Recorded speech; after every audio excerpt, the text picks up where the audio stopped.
एक ऐसा शो जिसमें पहले तो है मजा, फिर सजा, और है साइंस जिसमें इनका बनेगा ऐसा मॉकटेल जिसे देखकर आप भी इनकी तरह झूमने लगेंगे। अगले आधे घंटे में आप देखेंगे कुछ नमूनों की बहादुरी की बदनाम कहानियां।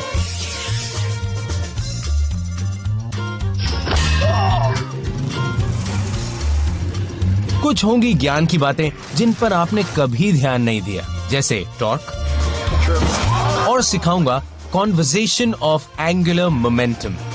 कहीं हवा के झोंके करेंगे मामला बेकार, तो कभी अकल पर पड़ेगी जोरदार मार। दिल थाम के बैठिए देवियों और सज्जनों, क्योंकि आप देखने वाले हैं साइंस की महिमा मेरे साथ धमाकेदार स्टाइल में। अब एक धमाका ऐसा भी, ये है अंदरूनी धमाका। अब साइंस कहाँ कहाँ नहीं है यारो, इसके पीछे भी साइंस है। नाम अजीब है पर ये है साइंस ऑफ स्टूपिड। अच्छा, आपने कभी भरी जनता के सामने फजीहत होते देखी है? ये देखिए, एक ऐसे शो में गए हैं जहां बाइकर टल्ली होके आया हो, या आपने खुद कभी गोला बम को बंदूक चलाते देखा है? ये तो मेन कोर्स है, पहले स्टार्टर्स। शुरुआत करते हैं बर्फीले देश के बर्फ कुमार से। ये करने वाले हैं डबल बैक फ्लिप। टूट गई नाक बर्फ कुमार। अरे दोस्तों, बैक फ्लिप के पीछे भी साइंस है। जिसे सीखने गया ये आदमी चड्डी पहन के हाई फाइव दी। हाँ बेटे, चड्डी भी ठीक कर ले। ये ओए हाय, टूट गई नाक। ये तेरी एक्स गर्लफ्रेंड का बॉयफ्रेंड तो नहीं है? मम्मी, मुझे नौकरी मिल गई मम्मी, स्टंटमैन की नौकरी। ये गया मैं रफ्तार से जरा चेक। ये है 60 फुट की बाइक जंप, जिसमें रफ्तार होती है करीबन 32.2 किलोमीटर पर आवर, पर जंप 60 फुट की हो या 6 फुट की, इसके पीछे की साइंस तो सेम होती है दोस्तों। और वो क्या है, आइए देखते हैं। हर जंप में एक सिमेट्रिकल पाथ होता है जिसे कहते हैं पिरामिना। बिना हिले डुले आप आगे बढ़ते रहते हैं और फिर ग्रेविटी आपको नीचे खींचती है, और खूबसूरती से किया गया ये काम कईयों की बन जाती है कलाकारी। बेहतर टेक ऑफ के लिए एंगल ज्यादा से ज्यादा होना चाहिए 45 डिग्री। पर स्पीड के साइड इफेक्ट्स तो देख लीजिए। उई, साइकिल तो ले जाओ मैडम। ओ यार, बाकी तो एवी घूम रहे, ये एवी कपड़ों के साथ नहाने घुस गई। चल झुट्टी, हर जगह से सूझ गई होगी। तू हलवा भी खाएगी ना, आज बन जाएगा सूजी का हलवा। ओए होए, अब देखते हैं ये बॉडी बिल्डर क्या गुल खिलाता है। कमान मेरे शेर। तेरी इसने तो गुलिस्तान ही बर्बाद कर दिया यार। एक ट्रेन्ड बाइक जंपर लैंडिंग की दूरी को भी जज करता है, और ये खूबी तजुर्बे के बाद ही भेजे में घर करती है। और अगर टेक ऑफ धीरे होगा तो जनाब की तरह लैंडिंग गलत होगी। गलत से मेरा मतलब है सबसे गलत और नाजुक जगह पर। अब इसने स्पीड तो सीख ली, पर हवा की भावनाओं में बह गया। अरे यार, जब ढंग से प्रैक्टिस नहीं की तो क्यों बुला लिया पूरा शहर हंसने के लिए। तो दोस्तों, परफेक्ट जंप का फाइनल हिस्सा लैंडिंग, और सुकून भरी लैंडिंग के लिए सबसे जरूरी इंग्रेडिएंट है ऐसा लैंडिंग रैंप जो उसी एंगल पर सेट हो जिस पर टेक ऑफ रैंप होता है। अगर ये होमवर्क सही होगा तो समझो जंपिंग एग्जाम में आपको लैंडिंग में फुल मार्क्स मिलेंगे। ये है चरणदास चोर। जब इसने पहली चोरी की थी तो ये पुलिस से बचकर कैसे भागा था, आज वही दिखाएगा। पर अब ये सुधर गया है और अब सिर्फ चोरों को भागने की ट्रेनिंग देता है।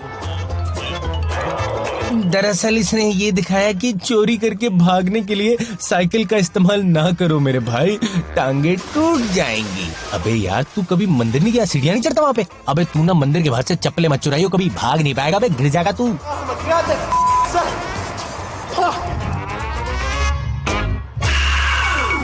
अब इस उछलू छुछुंदर को कौन सी बीमारी यार जिसका इलाज करवाने से घबरा रहा है? जानना चाहते हैं तो कीजिए इंतजार, हम अभी लौट के आते हैं।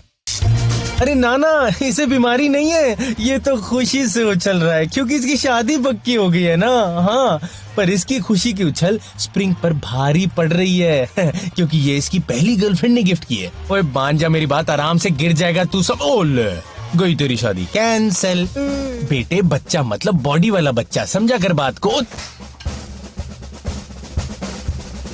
ज्यादातर पावर लिफ्टर्स शुरुआत में सांस लेते हैं और वजन उठाते वक्त सांस छोड़ते हैं, पर किसी को लगता है सांस रोके रखने से उन्हें वजन उठाने में एक्स्ट्रा पावर मिलती है। शरीर पर बना प्रेशर स्पाइन को सहारा देता है, पर ब्लड सर्कुलेशन रुक जाता है और धड़कन बढ़ जाती है। एज अ रिजल्ट चेहरा हो जाता है लाल, बढ़ जाता है ब्लड प्रेशर। वजन रखने के बाद जैसे ही आप जोर से सांस छोड़ते हैं, हार्ट रेट कम हो जाता है, ब्लड प्रेशर तेजी से घटता है और अचानक ऑक्सीजन की कमी हो जाती है आपके ब्रेन में। यकीन नहीं आता तो इन सांस रोकू पावर लिफ्टर्स का अंजाम देख लेते हैं। वाओ, मम्मी मैंने उठा लिया, पापा को भी बताओ। अब मुझे उठाने आ जाओ। तो आप लोग ये सोच रहे होंगे कि वेट लिफ्टिंग के दौरान सांस रोकने से उल्टी कैसे आ सकती है। दोस्तों, साइंस है, कभी भी कहीं भी आ सकती है, और यही बताने के लिए तो हम अपना शो लेके आए हैं। अब जो हम आपको दिखाने वाले हैं वो है नमूनागिरी की हद यार। मतलब इतने वेले हैं लोग, मेरा मन करता है कई बार ना स्क्रू ड्राइवर लो इनके जाके दिमाग के स्क्रू टाइट कर दो। जानते हैं इस वेल्लापंती को कहते क्या है? Car jumping. कार जंपिंग के लिए आपको चाहिए मस्कुलर एनर्जी, टाइमिंग और न्यूटन सर के लॉज ऑफ मोशन का इस्तेमाल करने की समझ, वरना आपका दोस्त ही आपकी बर्बादी करेगा भैया, कसम से कह रही हूं। यार ये दोस्त से गाड़ी साफ करें, इनका ये गलत तरीका है यार। है ये छत वैसे भी साफ कर देता। गाइस सीरियसली, कार जंपिंग बच्चों का खेल नहीं है, इसमें गहरी चोट आ सकती है। यार कार में घूमो फिरो, दोस्तों को घुमाओ, मजे करो, लेकिन उसके ऊपर से कूदने की क्या जरूरत है? देखिए एक ट्रेन प्रोफेशनल इसे कैसे बखूबी करके दिखाता है।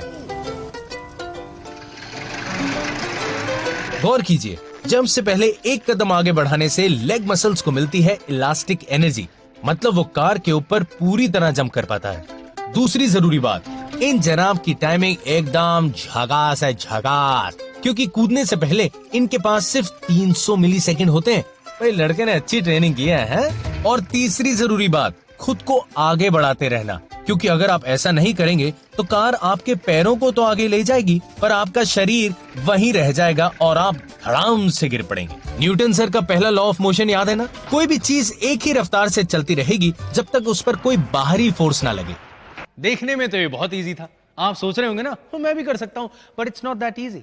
आपके जैसा थॉट प्रोसेस औरों का भी था, लेकिन देखिए उनके प्रोसेसर को कितना डैमेज हुआ। चुन्नू सोच रहा होगा, डैडी ये तो मैं भी कर लूंगा। और ठंड रख चुन्नू, ठंड रख, क्योंकि तेरी तरह बहुत से चुन्नू मुन्नू ने ना हेकड़ी दिखाई थी, पर उनका बुरा हाल हुआ यार। इसलिए कहता हूँ ऐसा मत करो, खुद ही देख लो यार अकल से पैदल लोगों का क्या हाल हुआ। क्यों भाई, दिन में तारे दिख गए, हो गई क्रिश की एक्टिंग है। लो जी क्रिश पार्ट 2 लो, और ये क्रिश पार्ट 3। एक मिनट, ओ भाई क्रिश 4 बनी भी नहीं, लो पहले ही गिर गया ये तो यार करने वाले के लिए खतरनाक है और साइड में खड़े वाले के लिए भी। लो, ओ बेटे विंडशील्ड ही टूट गई यार। समझ रहे हो कितना खतरनाक हो सकता है कार जंपिंग? तो प्लीज इसे बिल्कुल ट्राई ना करें। अब इस चंपुओं के सरताज को देख लो, बरसात के मौसम में मजे लेने के बजाय कमर तुड़वाने चला आया। बंदूकें, गन्स, तमंचा, घोड़ा, बड़ी खतरनाक चीजें हैं यार। कभी कभी तो ना गोली खाने वाले से ज्यादा खतरे में गोली चलाने वाला हो जाता है, क्योंकि इसमें आपको एक झटका लगता है जिसे कहते हैं रिकॉइल। अगर उसके बारे में आपको नहीं पता तो हो गई आपकी छुट्टी इस कमांडो क्वीन की तरह। Put your tongue back in your mouth. Recoil को हम उस एनर्जी से समझ सकते हैं जितनी 1 पाउंड यानी 450 ग्राम वजन को 1 फुट तक ले जाने में लगती है। एक शॉटगन में दुगना रिकॉइल होता है। ओ, इसने गलत जगह गन रख ली थी, हो गई गंदी बात। तो अब समझ आया आपको?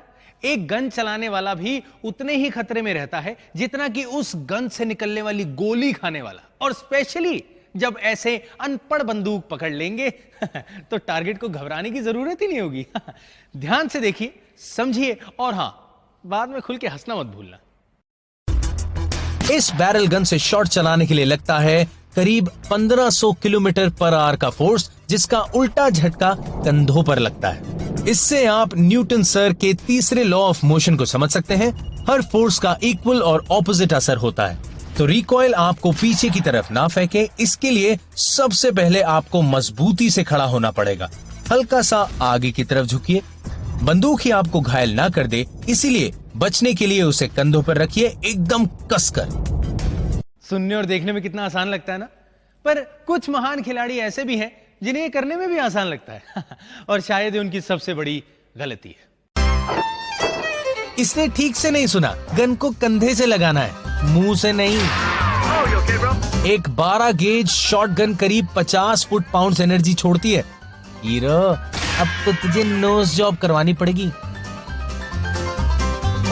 अरे भाई, मोहतरमाओं को बंदूक देने की क्या जरूरत है? हाँ, और इन्हें देखिए, ऐसे कर रही है जैसे बचपन से बंदूक चला रही थी। उत्तरी, ये तो फूल कुमारी निकली, नाजुक हाथों वाली कश्मीर की कली, और उड़ गई इसकी नली। अबे उड़ का गई वो तो देख लो।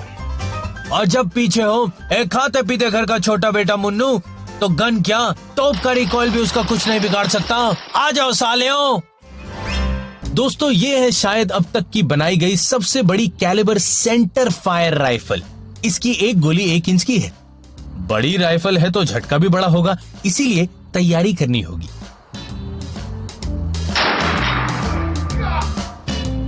सबसे पहले बैठ जाओ और आराम से अपनी तशरीफ रख दो। दूसरी जरूरी बात, आगे झुक जाओ ताकि रिकॉइल का झटका सह सको, क्योंकि इसका रिकॉइल 277 फुट पाउंड्स है।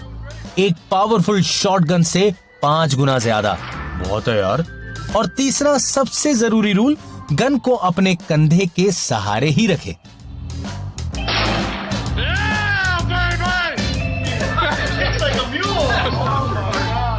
यार, आपको भी स्टंट बाइकर्स की व्हीली पसंद है ना?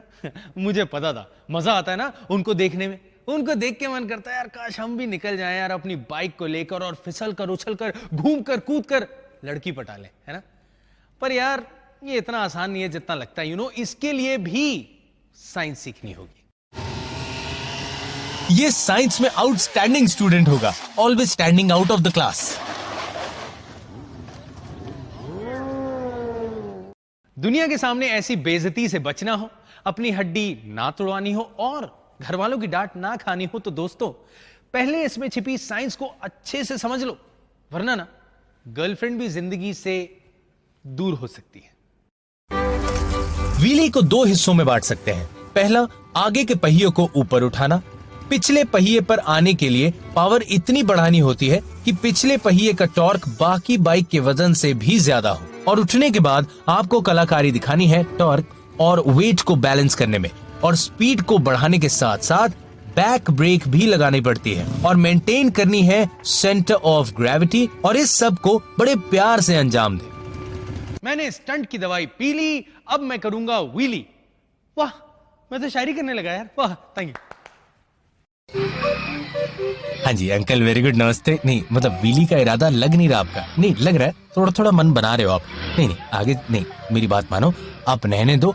आप ना पंगे मत ही लो। अरे मत लो पंगे। हाँ रुक गए, वेरी गुड यार। नहीं अरे लो, बेइज्जती करानी थी तो बच्चे को पीछे क्यों बिठाया, साइड में ही खड़ा करवा देते। ईर लुंगे यपड़ी नाड़ किंगे।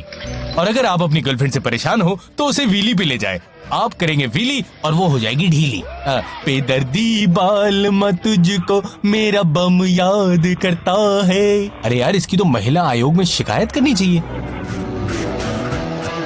अब देखते हैं अपने किराए के करतब्बाज की असली व्हीली।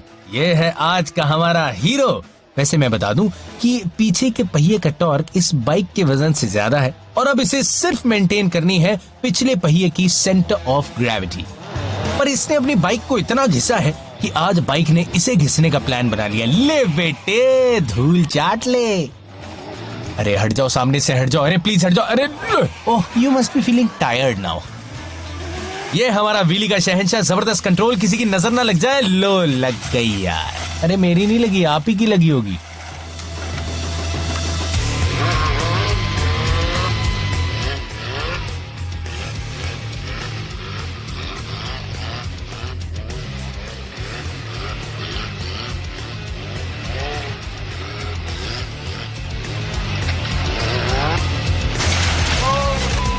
चलिए अब दिखाते हैं हमारे चैंपियन ने कहां गलती की।